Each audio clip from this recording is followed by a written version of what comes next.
Hello, welcome back to the Boardgames 4K YouTube channel, and this is a channel where we give you reviews, playthroughs, unboxings, and we generally talk a lot of bollocks about tabletop gaming in general. And today we're going to be looking at a seminal deck building game that tore the board gaming industry to shreds in 2009. We're talking about Donal X Vaccarino's Dominion.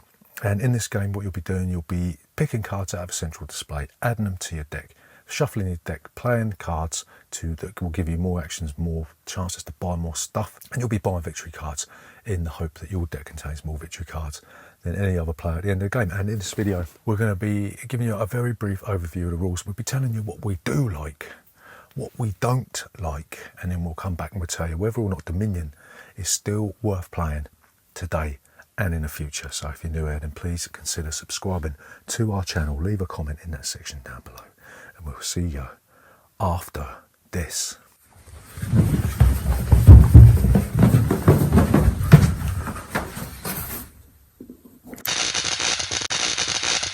Boardgames 4K. So Dominion, how do you play this game? So what you'll do, everyone starts with the same deck of cards, and what you'll do, you'll shuffle them up and you'll draw 5 cards, and you'll more often than not always have 5 cards in your hand. And what you'll do, you'll look through your hand of cards and you will play an action card in the first phase. So an action card will have action written on the bottom, and there's loads of different action cards like the militia, you've got the chapel, you've got loads of different action cards that you could play on your turn. So you'll play it, you'll take the action that's written on the card, so it might give you the option to play another action card, it might give you the option to buy another card in the next phase, and it might give you some sort of virtual currency, or there may be some other special ability that may allow you to sort of dump cards out of your hand or force other players to discard down to a certain number of cards. Right, so once you've done that, you will move on to the buy phase, and this will give you an opportunity to buy at least one card from the central display. And you'll look through your hand of cards, you'll see, pick the money out, and you'll pay the money, and you'll take the card, put it in your discard pile.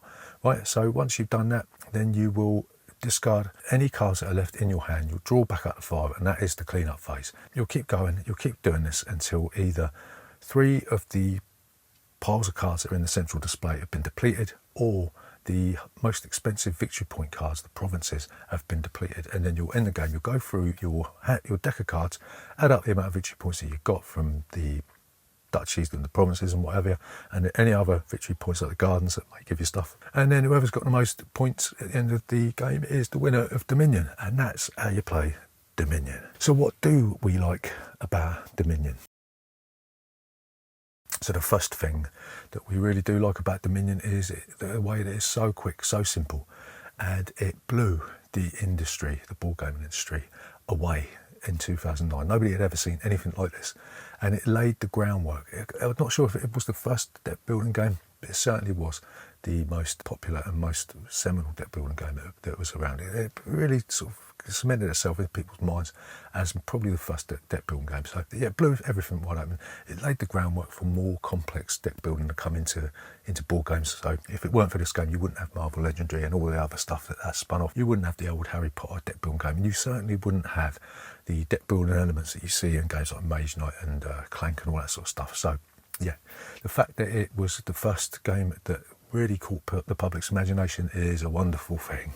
So the second thing that we really like about this is the variety that you get in just the core set alone. There's so many different cards, so many different types of cards that really, when you think about it, the combinations are never going to be the same, even at the core set. And when you add the expansions that keep coming out every year, I think there's 11 expansions now or something like that, really the possibilities are infinite. So the next thing you're going to talk about is it's always satisfying with deck building when the cards that you've been planning for, that you've been buying, always come out when you really need them to. So you shuffle your deck, and then that card comes out, and that card comes out, and that card comes out. It's like, yes, that's exactly what I wanted. And there's not that many feelings in board games that are that more satisfying and that sort of thing. So yeah, we really, really like that bit about Dominion. So following on from that, it's the fact that you got the opportunity to sort of chain combos together. So you might have a card, you play an action card that gives you +1 action. So you play another action card that will allow you to sort of add currency to the thing. Not only are you chaining actions together, you'll be chaining coins and buys together, so that you can really, really fill your deck real quick with really powerful action cards and more money to buy those province cards towards the end of the game. So what don't we like about Dominion? So the first thing that we don't really find enamouring about Dominion is that the opening turns are usually always the same, because you don't start with any action cards in your hand.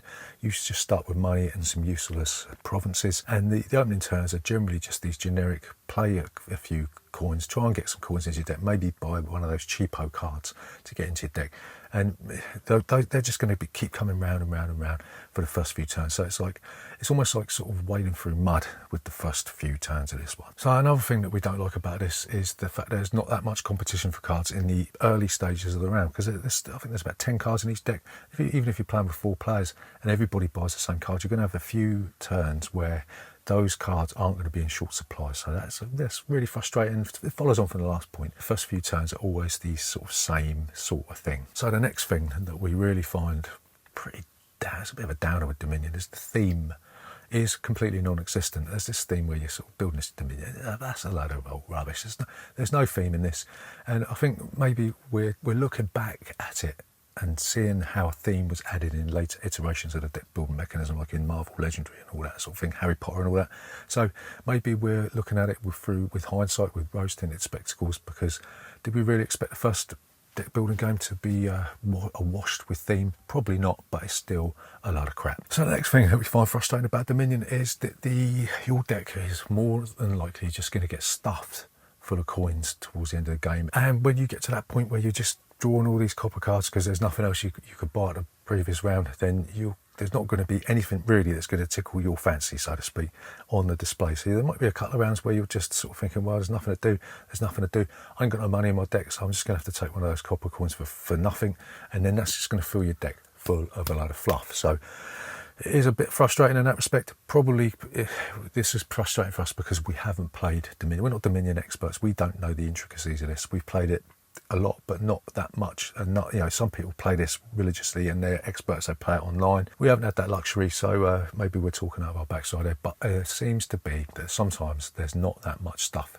that you can buy, and you're just waiting to see what other people do, right? So the final thing that we find frustrating about Dominion is that you don't really have that much opportunity to control what comes out of your deck. You can control what goes in it, but you can't control what comes out of the decks, because when you're shuffling the cards, it might be the case that you put something really powerful into your deck, but it doesn't come out until right at the end. And that follows on. That's another thing, is that if you don't watch carefully, you could see people fudging their shuffle, right? They're just like, well, I know that's the card I played last, so that's going to be at the top, and they're just like, yeah, right, okay, so I'm going to put that in the back or the front again. So you know what I mean? So you could fudge the shuffle, but I suppose in that sense you wouldn't want to play with people that are going to do that, right? So it's so maybe that's a moot point, right? So to summarise, is Dominion worth playing today and in the future?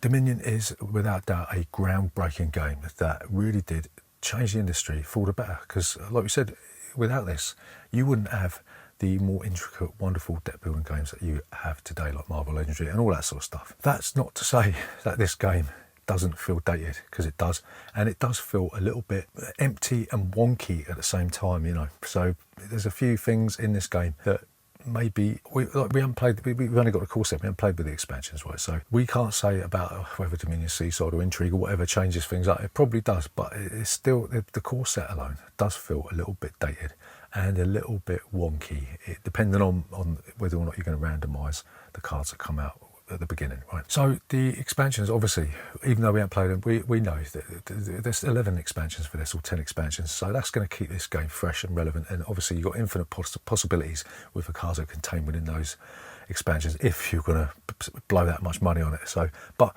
for us, we would rather play something else. We would rather play Marvel Legendary. We'd rather have a little bit of deck building in other games like Mage Knight, because really to us deck building is not our favourite type of game. So we're gonna say that we're going to give Dominion two different types of scores. We're going to give it 5 stars for radically changing people's mindset and what was possible with the board gaming industry. But today we're going to say this is a 3-star game, because it has been superseded and it has been bettered by other games in this genre. So that's Dominion. Like we said, if you're new here, then please consider subscribing to our channel. Leave a comment in that section down below, and we'll see you next time.